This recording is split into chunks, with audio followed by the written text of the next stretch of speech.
Let's talk about dollar tumbles on report of its demise. You're in Paris. You've got some inside info. Max Keiser of MaxKeiser.com. You've got the floor. Tell us what's happening right now. Well, Alex, Robert Fisk had a great story in The Independent in the UK this week, and he was talking about the oil-producing nations in the world. They want to get out of pricing oil in dollars. They want to start pricing oil in a new currency, a basket of currencies, anything but the dollar, because the dollar gives the U.S. really an unfair advantage in the world markets, because any country that wants to buy oil, they first have to buy dollars, because oil only trades in dollars. And this is a very unfair advantage that the U.S. has. And what these countries are noticing, countries like China, Russia, Iran, is that the U.S. is using the profits that they're making from this monopoly pricing power of the dollar and the price of oil, and what's called seigniorage, which is they basically get a commission on all the dollars that they're producing. They're using the profits to, fund their wars, to fund the Pentagon, to fund the invasion of Iraq or the invasion of Afghanistan, or now, looks like the invasion of Iran. And the thing about Iran is that Iran and China signed $8 billion deal for oil with Iran. So China is thinking, even though they are heavily connected to the dollar and their economy has grown as the result of tying their currency to the dollar, they're thinking that now it's time to divorce themselves from the dollar. It's time to kick America to the curb, and it's time for these other countries to stretch their wings and take over in terms of the new superpowers. And and Robert Fisk basically makes that point in his Independent article, and I can confirm pretty much what he's been saying, because it's the same thing I'm hearing here in Paris and my contacts in the Mideast, that in fact a new currency is being formulated, a new currency that'll be represented by a basket of currencies. The only a couple of things that Robert Fisk mentioned that I would add is that he mentioned that gold would be one of the components of the new currency. But what I'm hearing is that gold could represent as much as 50% of the basket in the new currency. And this is what's driving gold higher now, because banks and central banks have stopped selling their gold, and the investment banks and Wall Street and other places are starting to accumulate gold. And I think gold could be, it could go into a bubble phase. It could be like a dot-com bubble or a real estate bubble. They need a bubble in America to keep things rolling on Wall Street, to keep the bonuses flowing. And people have been questioning, what is going to be the next bubble? Is it going to be carbon credits? Is it going to be green investments? Is it going to be commodity investments? Is it going to be gold? And gold could be a huge bubble. And you could see the price spike. You could see the price go to $2,000, $3,000, $4,000 an ounce. If that's what Goldman Sachs and these guys decide is going to be the next gravy train for their big bonuses. And I'm hearing some other things in Europe, some really interesting things, which I've been. But anyway, that's my comment. Well, hold on a minute. Far. Hold on, Max. I want to hear your inside info. You hinted at that yesterday on international television.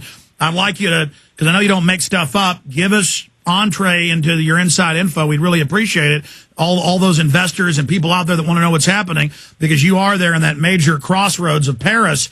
But before we get to that, there's something larger going on here. I read Club of Rome and UN documents and Rockefeller documents 15 years ago that they'd written years before that, 20 years ago, that they planned to use the U.S., use us as a military to set up world government, then blame everything on us, implode the dollar, and bring in a new bank-to-bank currency, and then have regional currencies. They don't want to have one global currency that they manipulate and play the markets on a global scale, so there's nowhere to run, nowhere to hide, and that now Russia and China are basically owned and controlled by these interests, and that the U.S. is just having all the debt piled on it, and that they're preparing to kind of seal the deal or swap spit or become blood brothers by torching the U.S. into third worlddom. and so that China and Russia and the Middle East shouldn't be celebrating so much. Sure, the U.S. is the drunk husband that comes home, every night and cold cocks them, but they're getting out of bed with the U.S. and getting in bed with Beelzebub. Well, I mean, break it down very simply. It's very simple to put it in the following terms. 75% of all the transactions in the world take place in U.S. dollars. It is the world's reserve currency. And that's the way it's been since the end of World War II. And it is the basis of America's hegemony around the world. And America has a soft empire. As well as a hard empire. I mean, they have, of course, their embassies and they have their facilities all over the world, but the dollar has really been the means by which they have the major influence around the world. And what these countries like Russia and China and Iran, of course, signed the Shanghai Cooperative Organization, the SCO. If you look that up on Google, you'll find out all about it. They have a mutual defense pact. If America hits Iran, China and Russia have pledged to side with Iran and strike back, basically. So it's just economics. China has a deal with Iran for $8 billion in oil, and America seems addicted to war to feed their machine. Last year in 2008, Alex, the U.S. collected about $2.5 trillion in taxes, and 100% of that money went to two places: bailouts on Wall Street and the defense contractors. Now, that's an incredible statistic. 100% of all income tax collected last year, $2.5 trillion, went to either bailouts or military. There's no money going anywhere else. And, this is just setting up the dollar as really the leper with the most fingers. Or I should say it's the leper with the least fingers. It's a currency that nobody wants anymore, and they're putting in place these other currencies, and they're looking at gold because gold is the only way that they can have any accountability and that they can have any way of hoping to escape all of the debt meisters there on Wall Street. Yeah, not being shysted by the money changers that are always creating tens of trillions in fiat money and then using it as weapons, economic and military weapons against them. Now, the vampires of central banking, the best, the dirtiest, are out of Europe and the U.S., obviously, but China and other people play their games. The Arabs have their own system of banking, but they don't allow the usury. We're up to 30% loan sharking rates here in the U.S. now with the credit card population. So much so that people are kicking the habit and going to debit cards. Debit cards for Visa this week finally passed more use than credit cards. So that's something healthy out of all this. But will the Goldman Sachs vampires just move on after they've eaten the bones off of the United States? Or are they dependent? I mean, is this their Transylvanian earth? Is England, Israel, the United States, Germany, France, is that Count Dracula's earth that he can go anywhere, but he's got to haul those caskets around? I mean, is there any way to kill the vampire? With a silver spike.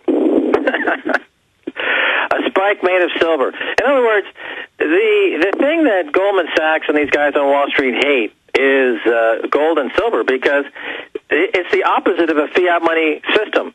I've told people for years now, if they want to kill Goldman Sachs deader than a hammer, as you might say, if everyone bought 1 ounce of gold bullion and the price traded immediately up to its inflation-adjusted normal price of $2,000 an ounce, it would remove 90% of Goldman Sachs and J.P. Morgan's ability to spin cotton candy derivatives out of, pulling it out of their backsides and claiming that this has some validity in the market.